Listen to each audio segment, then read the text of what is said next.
Ուղղակի տեղեկացնում էի, որ իմանաք։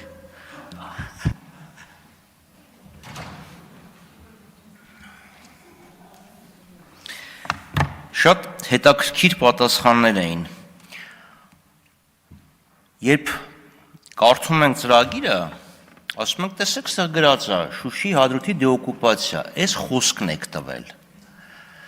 Ձեր ձեւորած կառավարության ղեկավարն ասում էր, մեր հիմնական խոստումն եղել է խաղաղությունը, մեզ դրա համար է ժողովուրդը քվեարկել։ Այսինքն ստե ինչ գրած է էլի։ Խաղաղություն ենք մենք խոստացել, սա վրա ոչ էլի դեպ նույնն նախընտրական խոստումը, դե հիմա նախընտրական խոստում էր էլի, ասեցին գնաց սա էլ կառավարության ծրագիր է։ Ասում ենք օրենքով պարտադրենք կառավարությանը թոշակառուներին այսքան գումար վճարել, ասում են դե ծրագրում գրած է։ Ծրագրը չկատարողականի չկատարելու դեպքում ի՞նչ է լինելու։ Գնալու եք, ասում եք մենք էս ենք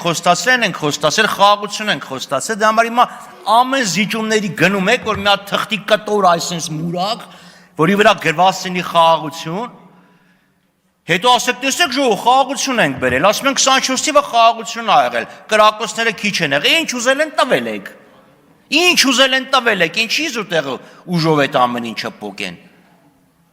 Հիմա այդ նույն տրամաբանությամբ գնալու եք ընդեղ ու վերջ։ Իսկ օրենքով որ պարտադրի, որ այսքան պետքա թոշակ վճարվի, պետքա ինչ չվճարեք։ Պարզա չէ որ վճարելու եք։ Հիմա ում եք եկել ստեղ Տիգրան Ավինյանին մեջ չբերեմ։ Լավ, ինչ ում եք ուզում ստեղ խափեք։ Որ ասում եք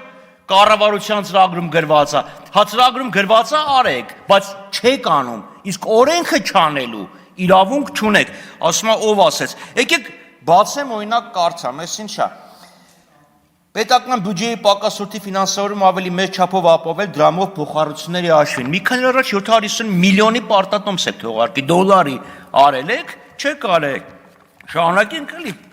Հենց հետաքրքիր գրականություններ, կարծում էի։ Ներդնել ճանապարհային վճարների գանձման եւ վթարների դեպքում արագ արձագանքման միասնական արդյունավետ էլեկտրոնային համակարգ։ Մի օր ձյուն եկավ, տեսակ չի ինչ տեղի ունեցավ, սա քաղաքը փակվեց, որովհետև վթարները չեք կարողանում վերացնել։ Այո, բոլոր խոստումները խաբել եք, չեք արել։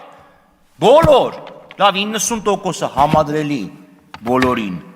Եվ դրա համար այո պետք է լինի օրենք, որ պարտադրի, որ այս կառավարությունը օրենքով կատարի, օրենքով այդ մարդկանց կարիքները բավարարի, այլ ոչ թե հղում կատարի ինչ որ բանի վրա, կառավարության ծրագրի վրա։ Ֆուտբոլի մասին էլ դե ինչ ասեմ, իհարկե, որ գնաք Իջևանում վերջերս ֆուտբոլի մի հատ մրցաշար էր կազմակերպվել, վստահ եմ հասկանում եք ինչի մասին է խոսքը, ես հետո ձեզ կասեմ ում անով եւ ով էր գնացել բացմանը եւ ինչեր էին բալիկները խաղում, բայց այ եթե գնաք ստադիոն կտեսնեք նվաստացումը, թե դուք ինչ նվաստացում եք բերել նաեւ ֆուտբոլի գլխին։ Թադևոս Ավետիսյան։ Սա մեր կյանքն է խաղ։ Ձերը կարող է, Թադևոս Ավետիսյան։